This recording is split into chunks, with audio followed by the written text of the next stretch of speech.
हाँ तो बेटा इसमें क्या बोला हुआ है, two non mixing liquid of density R and NR are put in a container. The height of each liquid is h. A solid cylinder of length L and density D is put in this container. The cylinder floats with its axis vertical and length PL in the denser liquid. The density D. तो सबसे पहले बेटा इसका important है diagram बनाना, क्योंकि diagram बना गया तो 50% क्वेश्चन तो हो गया।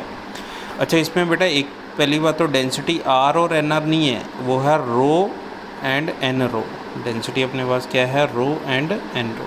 ठीक है, चलो अब ज़रा मुझे बताओ, जैसे मान लेते हैं ये अपने पास एक कंटेनर है, ठीक है, उसमें दो लिक्विड है HH हाइट के, ठीक है, हालांकि हाइट से अपना कुछ ज़्यादा फ़र्क नहीं पड़ेगा, और उसके अंदर एक अपने पास ब्लॉक है ना, ब्लॉक मान लो या सिलेंडर मान लो, सॉलिड सिलेंडर है जिसकी लेंथ है L और उसकी डेंसिटी क्या है बेटा, D ना, इसकी डेंसिटी है D। अच्छा ये जो नीचे लिक्विड है वो डेंसर लिक्विड है, यानी ये अपने पास है बेटा N इंटू रो वाला। ऊपर जो लिक्विड है वो कौन सा बेटा, रो वाला, है ना।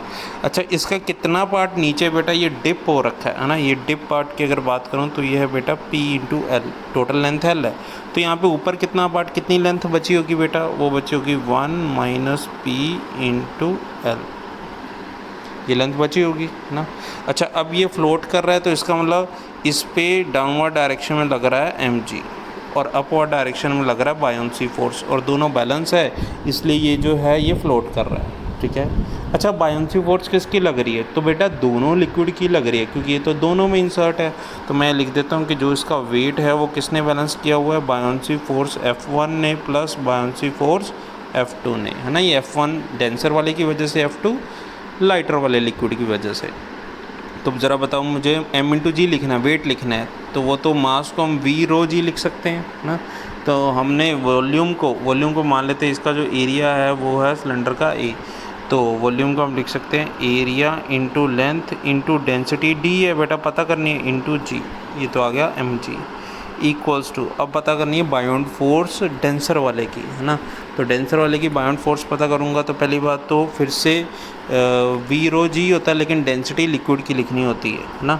तो इसमें जो बेटा लेंथ है वो है PL इंटू एरिया है A, ये तो V हो गया, into density N into rho into g, ये बेटा किसकी हो गई, ये डेंसर वाले की हो गई, है ना, डेंसर वाले की। प्लस लाइटर वाले लिक्विड की अगर लेंथ की बात करेंगे तो वो अपने पास बेटा कितनी है, वो है 1 माइनस पी इंटू L, और साथ में एरिया है ही, और इसकी डेंसिटी बेटा क्या है, रो इंटू जी, है ना। यहाँ तक वाले बात पता लगी। तो अब ज़रा बताओ अपने पास क्या चीज़ें बचेंगी और क्या चीज़ें कैंसिल आउट हो जाएंगी।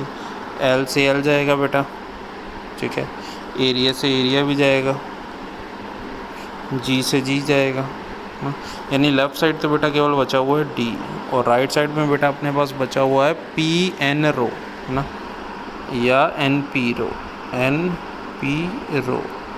प्लस यहाँ क्या बचा हुआ है, यहाँ बेटा अपने पास बचा हुआ है 1 minus P into rho into g, है ना। तो बेटा बस अब अपने को इसको ढंग से लिखना है, अपना आंसर तो आ ही चुका है, D इक्वल्स टू, ना, इसमें क्या है, रो हम कॉमन निकाल लेते हैं, तो रो कॉमन निकालेंगे, यहाँ बचेगा NP, यहाँ बचेगा 1 माइनस P, है ना, NP, और यहाँ क्या बचेगा प्लस 1 माइनस P, ठीक है। G तो बेटा कट ही चुका है, ठीक है। अच्छा तो बेटा इसको हम क्या लिख सकते हैं, D बराबर रो ना, यह आएगा 1 प्लस ना, यहाँ हम लिख देते हैं N plus 1 into P, sorry N minus 1 into P।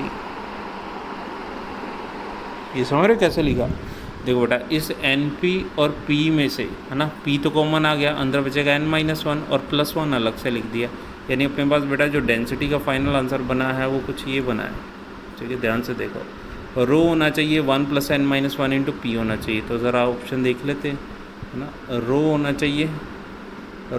चाहिए और 1 plus N minus 1 into P होना चाहिए, तो फोर्थ ऑप्शन बेटा करेक्ट है।